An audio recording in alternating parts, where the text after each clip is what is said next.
herbes folles, elles nous renversent les herbes folles. Je voulais vous inviter à en faire une espèce protégée, afin que leur folie puisse à jamais perdurer. Bonjour à tous et bienvenue dans le podcast Paroles d'herbes folles, créé pour mettre en lumière les professionnels normands du monde des plantes médicinales et des plantes sauvages. Si tu n'habites pas en Normandie, je t'invite tout de même à continuer d'écouter, car il s'agit d'abord de donner la parole à des hommes et des femmes passionnés et passionnants. Je m'appelle Nadège Locoge et suis en formation à l'École lyonnaise des plantes médicinales pour me reconvertir dans ce domaine. Créatrice du podcast Paroles d'herbes folles. Bonjour à tous et bienvenue dans le 3e épisode de ce podcast. Aujourd'hui, j'accueille Sandrine Drouet. Donc, bonjour Sandrine. Bonjour. Merci d'avoir accepté de participer à ce podcast. Pour ceux qui ont déjà écouté, vous savez un petit peu comment ça se passe. Et pour les autres, je vais juste vous réexpliquer très rapidement. Donc le podcast, c'est sous forme d'un portrait chinois. Il va y avoir 5 questions au cours desquelles Sandrine va nous expliquer un petit peu son activité, sa façon de faire et la sensibilité qu'elle a avec les plantes médicinales. Et donc pour commencer, je vais introduire Sandrine en quelques phrases et puis je la laisserai compléter au fur et à mesure des questions. Donc Sandrine, tu as été infirmière pendant 23 ans, infirmière libérale, et tu as décidé de te reconvertir dans la production de graines et d'herbes séchées en 2018-2019. En tout cas, c'est à cette époque que tu as réalisé un BPREA, donc brevet professionnel responsable entreprise agricole, au CFPPA, donc le centre de formation Le Robillard. Et en 2020, tu as créé l'entreprise Les Plantes de chez nous, où tu proposes des ateliers de découverte d'usage des plantes médicinales, mais aussi d'usage culinaire, autour de Thot, en Seine-Maritime. Non. Non. Mince. C'est quoi? Thot, c'est dans le Calvados, c'est à côté de Saint-Pierre-sur-Dive. C'est vraiment une toute petite, un petit village. D'accord, j'ai cru. Ah, ok. Bon, bah, dans le Calvados. Il n'y a pas de souci, Nadège. Excuse-moi. Très bien. Et bah, comme ça, voilà. Donc, Thot dans le Calvados. Du coup, la première question, donc, c'était si votre métier était une chanson ou une musique, laquelle serait-elle et pourquoi? Eh bien, j'ai choisi Free de Stevie Wonder parce qu'en fait, ça me parle beaucoup. Alors, c'est vrai qu'au départ, j'aimais beaucoup la mélodie. Et puis, je me suis dit, bon, en fait, c'est super les musiques en anglais, mais des fois, on les chante, mais on ne comprend pas forcément. Mhm. Et en allant chercher le sens, en fait, je me suis dit, en fait, je comprends beaucoup mieux maintenant pourquoi elle me parle, en fait. D'accord. Donc, et effectivement, en fait, je suis un petit peu quelqu'un qui aime pas trop être enfermé ni dans un dogme, ni dans quoi que ce soit. En fait, dès lors que je me sens plus en adéquation avec mon point de vue personnel, enfin plein de choses, en fait, mon vécu personnel, eh bien, en fait, j'ai tendance à me sauver. Ce D'accord. que j'ai fait avec mon métier, parce que ça correspondait plus du tout à ce qu'intimement je recherchais. Et ce pourquoi, en fait, j'avais choisi ce métier-là au départ, plus ça allait, plus ça perdait son sens, en fait. Et puis, ça correspond aussi à l'état sauvage, aux plantes, à la nature, qui, en fait, ne se développe jamais mieux que quand on la laisse libre de faire un peu à son idée, en fait. Donc, moi, ça me correspond bien. Voilà.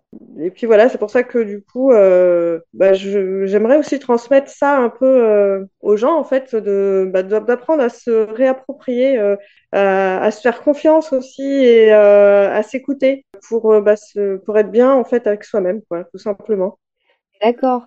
Et du coup, tu disais à l'instant que ça correspondait plus à ce que tu voulais, ce que tu étais. Est-ce que tu peux nous dire un peu ce qui t'a attiré justement dans les plantes? Qu'est-ce que tu recherchais, que tu as pu trouver à travers ça? En fait, j'ai toujours été attachée aux plantes depuis petite. Mhm. J'ai jamais vraiment quitté ça. Et donc, en fait, c'est vrai que c'est un peu familial, en fait. D'accord. On a toujours été au contact avec la nature enfin, moi, depuis toute petite. Et j'ai jamais vraiment quitté ça. Et je l'ai même utilisé quand j'étais libérale, même si, j'avoue, j'avais pas trop droit. Mais comme j'aime pas qu'on m'interdise les choses, en fait, quand c'est pour le bien commun, pour le bien-être des gens, je suis prête à me mettre en danger pour faire en sorte que bah, ça les soulage, en fait. D'accord. Donc voilà. D'accord. Merci beaucoup. Et du coup, oui, petite question, parce que du coup, j'ai donné le nom de ton auto-entreprise, Les Plantes de chez nous, mais sauf que ça s'écrit pas Oui, forcément comme on l'entend. Et du coup, Doche, c'est oui. plutôt, ça s'écrit donc comme la deux chevaux en fait. Et est-ce que tu peux nous dire un petit peu pourquoi tu as choisi ce nom? Quel est le lien finalement avec ton activité? Pourquoi ce nom-là? Alors, eh bien, d'abord, d'une part, parce que c'est déjà les plantes de chez nous, c'est patois, un peu, c'est du Mhm. patois normand. Et puis la Doge, en fait, c'est le véhicule avec lequel je roule régulièrement. Là, elle est actuellement en restauration. En tout cas, c'est mon véhicule de fonction, on va dire. Et puis, en fait, c'est un véhicule très simple. Et bah, évidemment, les plantes médicinales, ce sont des simples. Je trouvais que ça allait très bien ensemble. J'avoue que ça peut être un peu alambiqué pour certains. Moi, pour moi, ça me paraît tout à fait voilà, cohérent. Et du coup, en fait, c'est aussi le fait de dire que finalement, de livrer avec ta voiture, tu peux pas non plus faire des kilomètres, donc ça reste aussi dans quelque chose de plutôt local et autant par les plantes que géographiquement. Et je pense que c'est quelque chose que tu recherches aussi dans ton activité. Oui, oui, c'est D'accord. ça. C'est carrément Mhm. ça. Et puis, c'est une voiture qui se répare très bien. Enfin, voilà, ça a quelque chose de Mhm. pérenne, en fait, De solide. et de solide, voilà. Enfin, ça se répare. Enfin, voilà, c'est fabuleux. C'est une voiture multifonction, D'accord. comme certaines Ouais, plantes, bah en c'est fait. ça. Multi-usage, multifonction, c'est super. Et donc pour terminer avec cette première question, en fait, je voulais aussi, comme quand je l'ai introduit, en fait, le fait que tu souhaites te reconvertir, est-ce que le Covid, est-ce que c'est quelque chose qui a permis en fait d'accélérer cette reconversion ou tu avais déjà bien avancé en fait sur la question avant? J'ai fui mon métier parce que, en fait, je m'y sentais plus à ma place. Le Covid m'a confortée parce qu'en fait, de toute façon, j'aurais fait partie des suspendus à partir du Mhm. moment où, voilà. Il y a beaucoup de choses en fait pour lesquelles je n'étais plus d'accord dans le domaine médical tel qu'il est exercé bah, par un grand nombre. Bon, il y a plein de gens qui ne sont Mhm. pas d'accord non plus, hein. Voilà. En fait, il y a en ce moment une crise du domaine médical qui se ressent encore plus, qui a été exacerbée par le Covid, je pense. Et bon, ça, en fait, je me suis dit, bien avant tout ça, enfin, on compte, moi, je me sentais en danger, je me sentais plus en accord avec moi-même dans ce qu'on me demandait de faire. Donc, à partir du moment où on n'est pas bien, en fait, il vaut mieux partir. Ou alors, ben, en fait, on va prendre des cochonneries et c'est pas terrible. Donc, moi, je voulais pas continuer là-dedans. Mhm. Voilà. D'accord. Oui, oui. Oui, d'accord. Mais en tout cas, c'était quelque chose que tu avais déjà, auquel tu avais déjà pensé avant le Covid. D'accord. Eh bien, du coup, on continue avec la deuxième question, si tu veux bien. Donc, c'était si le parcours ou le chemin qui t'a mené jusqu'à ce métier, donc en lien avec les plantes médicinales, était un film ou un livre, quel en serait le titre? Titre réel ou inventé? Donc, toi, tu as choisi un titre inventé et je te laisse nous dire lequel. C'est cela. Alors, en fait, j'ai choisi les empreintes de nos aïeuls. Alors, évidemment, c'est pas anodin, hein, ça réfère un petit peu à ce que je disais tout à l'heure. En fait, ma grand-mère m'a beaucoup mobilisée sur la nature, en fait, hein. J'ai des très bons souvenirs avec elle et dans son jardin parce qu'elle me montrait plein de choses, plein de plantes. Elle m'expliquait à quoi elles servaient, comme les précautions d'usage, quand je touchais à telle plante parce qu'elle pouvait être toxique et tout ça. Enfin voilà. Puis bah, ma mère également. Et puis j'ai appris aussi très, très récemment que ma grand-mère paternelle avait soigné énormément avec les plantes. Donc finalement, c'est quelque chose peut-être voilà intimement inséré peut-être dans mon génome, j'en sais rien. D'accord. Mais ça fait référence aussi à à, à- à l'usage des plantes au travers des générations et des millénaires. Parce que finalement, en fait, les hommes préhistoriques se soignaient certainement avec les plantes. On en a globalement des preuves, hein, parce que de toute façon, les hommes préhistoriques étaient pas loin des animaux et les animaux se soignent avec les plantes de génération en génération. Donc, en fait, c'est quelque chose qui nous a menés jusqu'ici, qui a permis à l'espèce humaine quand même d'arriver jusqu'à ces périodes actuelles. Donc, je me dis que finalement, c'est certainement une valeur sûre et que finalement, on a toujours à apprendre de la nature, quoi, en fait, et à suivre les empreintes justement de nos anciens en faisant, évidemment, en prenant évidemment de la distance, c'est sûr, mais en essayant d'en récupérer Mm. le meilleur, quoi, voilà. Oui, c'est ça, tu Euh, dis, enfin, je trouve qu'il y a de plus en plus aussi d'études qui viennent un peu confirmer, d'études scientifiques qui viennent un peu confirmer aussi ce que les anciens faisaient. Donc, comme tu dis, on peut prendre de la distance par rapport à ce qui était fait avant, mais en tout cas, il y a beaucoup de choses qui, finalement, on se rend compte aujourd'hui, fonctionnent vraiment. Enfin, en termes scientifiques, en tout cas, fonctionnent vraiment. Donc, c'est aussi intéressant de voir que on a beaucoup de choses à récupérer, beaucoup de choses à apprendre des ancêtres, des anciens, et je trouve ça super. En tout cas, que toi aussi, tu t'intéresses à... De toute façon, je pense que quand on s'intéresse aux plantes médicinales, on peut pas trop ne pas se référer aux traditions ou à ce qui a été fait avant. Enfin, je trouve que c'est compliqué de pas regarder dans le passé pour en apprendre plus. Et ça, je trouve que c'est vraiment intéressant. oui, oui, oui. Du coup, la troisième question. Donc, si tu étais une personne dans le monde de l'herboristerie qui t'inspire, qui t'a inspiré, qui t'inspire encore, le plus dans ta pratique, quelle serait-elle et pourquoi? Alors, j'ai pensé à Maurice Mességuet, hein, mais évidemment, c'est pas forcément quelqu'un qui parle aux générations actuelles.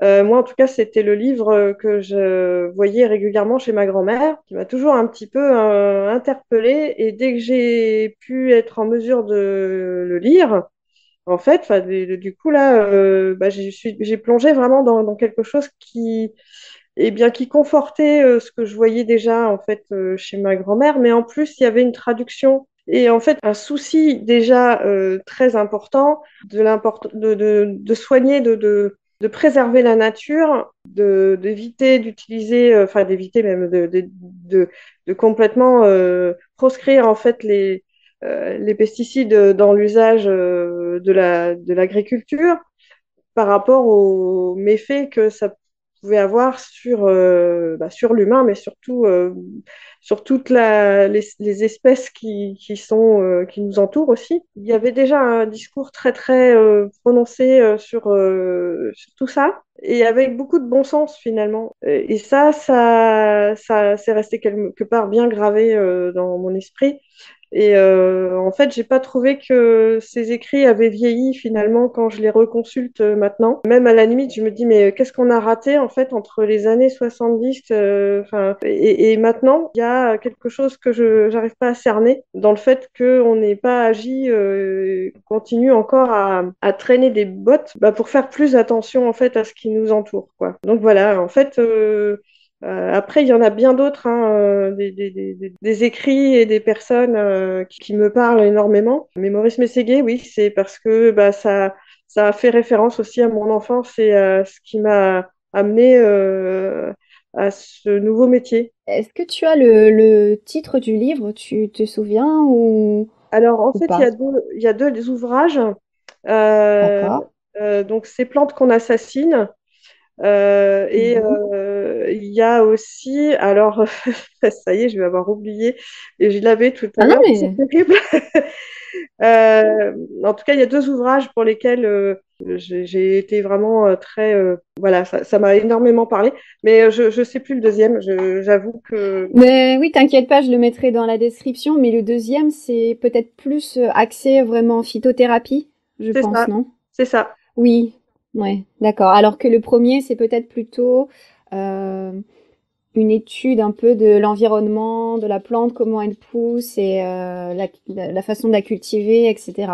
C'est Il y ça, si je comprends bien. a, alors, c'est peut-être plus sur le rapport humain à la nature. Je décrirais D'accord. ça plus comme ça. Et Mhm.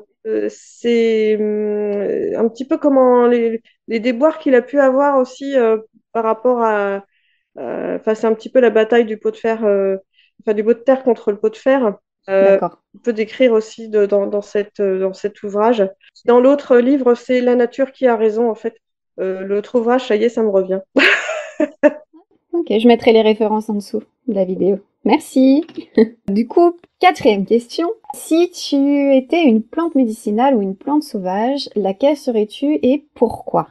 Alors, je te cache pas qu'il y en a plein qui me plaisaient, hein. Oui, bah, je me doute bien que c'est Voilà. compliqué cette question.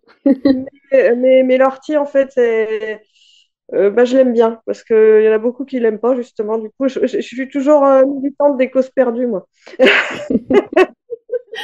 Et parce qu'en fait, elle mérite vraiment une place dans le jardin. C'est le steak du pauvre, c'est la médecine du pauvre. En plus, elle a tellement d'usages qui ont été même oubliés pour certains d'ailleurs. Je pense que beaucoup de personnes ne savent même pas en fait qu'elle a pu servir pour faire du tissu. En fait, oui, elle a vraiment tout pour elle, quoi. À part le côté un peu piquant, hein. Mais bon, il y a un adage qui dit que qui aime bien châtie bien. Alors c'est peut-être pour ça finalement. Quel pic, voilà, parce qu'elle nous fait du bien. C'était cette plante-là. Et puis oui, en plus, elle enrichit le sol. Ce que je disais, elle a vraiment plein de fonctions. C'est sympa. Voilà. Hmm. Et est-ce que tu peux nous dire un peu en termes des... Enfin, on va juste focaliser sur les propriétés médicinales ou sur sa composition. Est-ce que tu peux nous en dire un peu plus? Et toi, comment tu préfères l'utiliser? Quelle est la forme en fait? Que ce soit même une recette de cuisine, je sais pas, mais sous quelle forme tu l'apprécies le plus ou tu aimes le plus l'utiliser? Alors, en fait, moi, je l'introduis en poudre dans mes sablés, parce que je fais des sablés aux orties, par exemple, D'accord, justement pour amener les gens à s'y intéresser. Et sinon, en fait, je l'aime bien aussi en pesto. Je trouve qu'elle est sympa en pesto. d'accord. Ça ouvre la possibilité de faire plein de choses, en fait, plein de sortes de pesto différents avec l'ortie. En fait, je l'aime bien sous toutes ses formes. Même dans le jardin, finalement, me sert de boost pour certaines plantes, mais de la façon la plus simple possible. Je fais pas de purin. Voilà, donc D'accord. je fais Tu la mets carrément. comme ça, Voilà, je la détaille un petit peu et je la laisse amender le sol tranquillement. Ça, en fin de compte, les plantes se servent de ces propriétés à mesure de leurs besoins. Je trouve que c'est plus cohérent qu'un purin qui peut être des fois plus destructeur que réparateur et ça dépend de comment on le dilue, quoi. Ça se débrouille tout seul, en fait, au plus Bah oui, simple. et finalement, c'est ça. Et finalement, elle nourrit le sol et elle nous nourrit aussi, comme tu disais, parce que c'est une plante qui est quand même assez riche en minéraux, par exemple en calcium ou en potassium. Et du coup, oui, elle est très, très reminéralisante. Plante que j'aime beaucoup aussi. Alors, on va passer à la dernière question. Si tu avais un message concernant ton métier que tu voudrais transmettre aux personnes qui nous écoutent aujourd'hui, qu'est-ce que tu voudrais leur dire particulièrement? Alors, en fait, bien, quand on travaille auprès de la nature, comme bah là, en fait, là, comme je le fais, moi, ça m'a appris beaucoup, en fait. Je trouve que ça remet l'humain à sa place, hein, dans le sens où, bah, quand on travaille avec la nature, soit on lutte contre elle et du coup, c'est une bataille perdue d'avance, ou soit on essaye de l'apprendre, enfin, de l'observer, de savoir comment elle fonctionne, et on travaille avec elle en collaboration, en fait. Et là, du coup, ça nous oblige à fonctionner autrement, à être patient euh, et, euh, et à prendre soin d'elle aussi. Parce que si on veut finalement, c'est un peu comme avec les humains, si on ne prend pas soin des humains, automatiquement, ils vont jamais nous donner le meilleur d'eux-mêmes, hein. Voilà, on s'en aperçoit bien. Et quand on travaille avec la nature, c'est exactement pareil. Si on essaye d'aller contre, eh ben, en fait, elle va nous pourrir la vie tout le temps. En fait, c'est comme ça que ça marche, hein. Du coup, donc, elle nous apprend aussi beaucoup de choses. En fait, on apprend à prendre le temps, à observer, à voir comment tout fonctionne en interaction.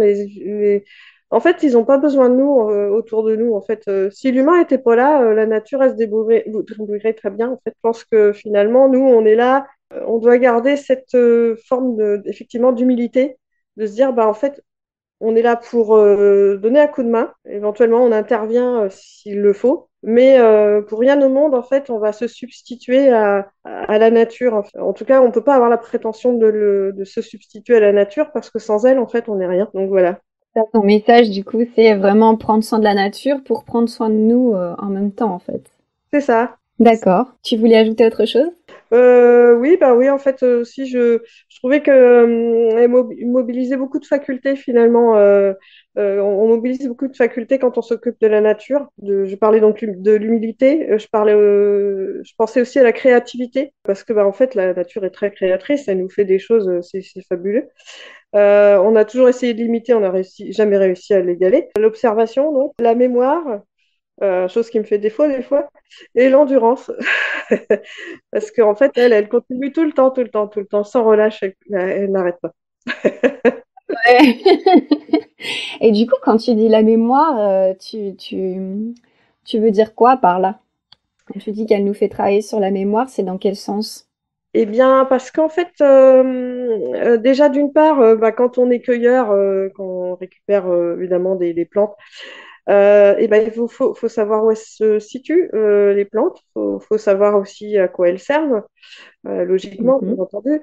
Et puis, faut apprendre justement à reconnaître les plantes à leur stade le plus modeste qui soit, par exemple au stade de rosette, en se disant, ah, mais tiens, en fait, ça, là, je me souviens maintenant, ça grandit comme ça, puis après, ça devient cette plante-là, qui des fois, en fait, n'a rien à voir avec la rosette initiale.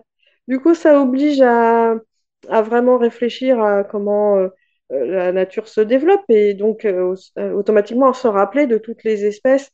Alors moi, j'ai pas fait d'études, j'ai tout appris sur le terrain et j'apprends toujours parce qu'on apprend tout le temps. Donc en fait, ouais, je suis contrainte d'apprendre avec le livre ouvert que la nature m'offre en fait.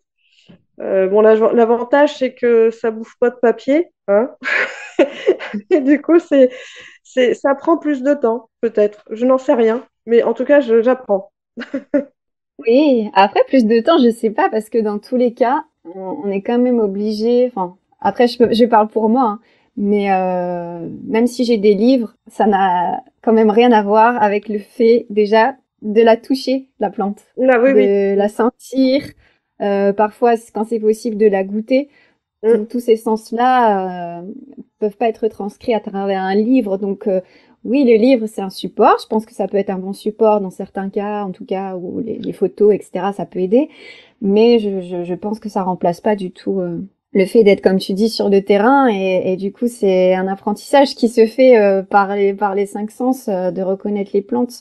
Et du coup, quand tu disais aussi de reconnaître la plante, ce qui vient avec la plante, quand tu dis c'est plus rapide ou peut-être par les livres, etc. Mais finalement, la plante, quand tu veux voir, comme tu dis, son développement, eh ben, en fait, t'as pas le choix, t'es obligé d'attendre 12 mois. Mm. Enfin, donc au final, tu dois quand même être patient si tu veux vraiment la connaître. Et la patience, c'est aussi quelque chose qui peut faire parfois défaut dans le monde actuel. Donc, c'est un Oui. peu pour faire écho à ce que tu disais, hein, remettre l'humain à sa place, entre guillemets, voilà, réapprendre aussi à la patience. Mm. Qui est une plante aussi d'ailleurs, la patience. C'est quoi, pardon? C'est une plante aussi, la patience. Ouais, bah oui, voilà, à tester. Bah écoute, Mm. c'est la fin de cet épisode et puis je te remercie beaucoup d'avoir été là avec nous aujourd'hui. Et je remercie aussi toutes les personnes qui nous ont écoutés. Et je vous dis à bientôt pour le prochain épisode. Merci à tous. Au revoir. Au revoir Nadège, merci beaucoup. Merci. Cet épisode est terminé. Si tu as aimé, n'hésite pas à le partager ou à t'abonner. Tu peux aussi me retrouver sur différents réseaux sociaux, comme mes pages Facebook et Instagram, Le Murmure des Herbes Sauvages. Toutes les infos en lien dans la description.